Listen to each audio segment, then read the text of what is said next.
My name is George Nachtsheim, 82 years old.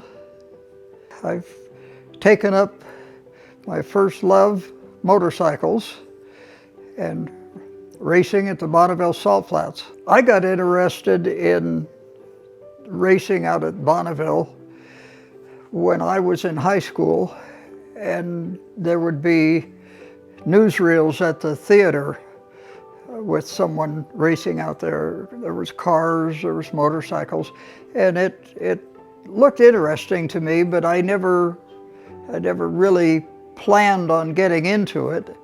And then while I was in high school, some of my friends had motorcycles, and I got interested in riding their bikes. And it wasn't until I was out of high school and working that I was able to get my first motorcycle. And I kind of fell in love with it, and I've been doing it ever since.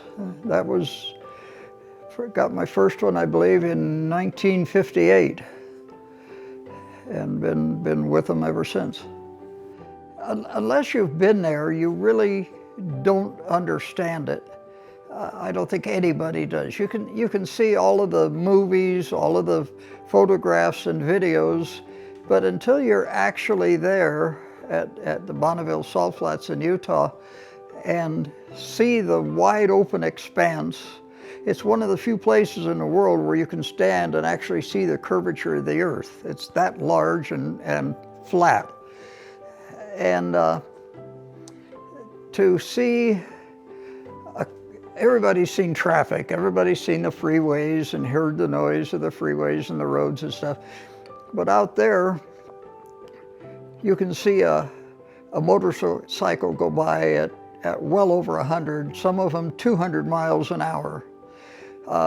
You can see a car go by. You can see it coming down the salt when it starts, but you can't hear it. You can see it, but the sound hasn't got there. And then all of a sudden, the sound catches up, and you see a car go by you at 400 miles an hour, and it just shakes the ground. Some of the interesting things that people don't understand until they've actually been there.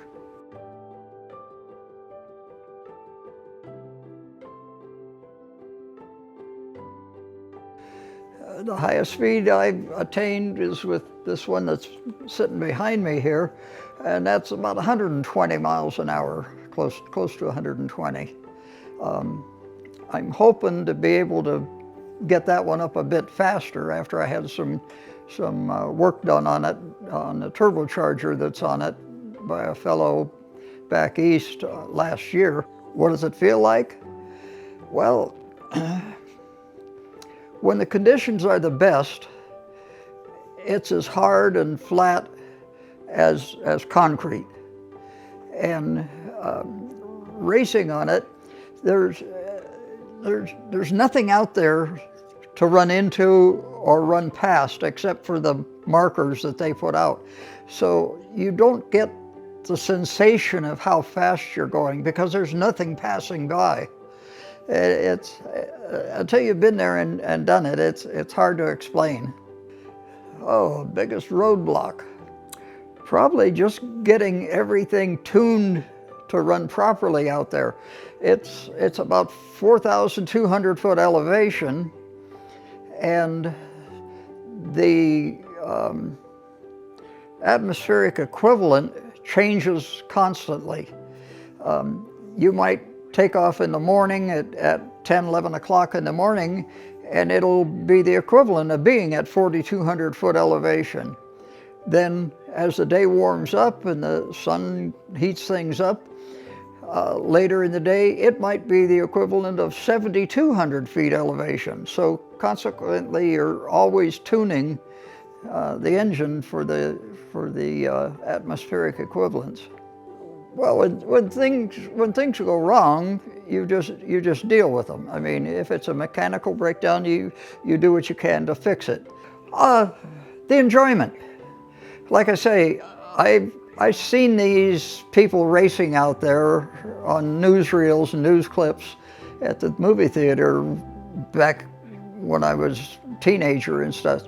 And it always looked interesting to me.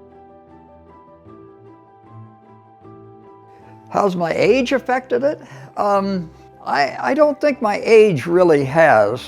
I'm one of the very fortunate people that is still able to do what I do at my age. I think, like I tell people, there's 3 things that I credit with being able to do what I do at my age. Number 1 is good genes. Number 2 is I don't drink. Number 3 is I don't smoke. I don't do that, and I think I'm living proof that it works. Okay, a piece of advice to people just getting started. The main piece of advice, and I've given it to people on the internet that have asked about coming out for their first time in racing. Number 1, if you plan on racing yourself, get the rule book and read it and understand what you're looking at doing and what it takes to do it. Number 2, before you just come out and race, come out and watch one event. Stay there for the week, watch all the different classes, ask questions, talk to the technical people, talk to the other racers. If possible, if somebody would let you help them in their team, come and volunteer to help. It's the knowledge you gain is unimaginable. That would be my advice to someone.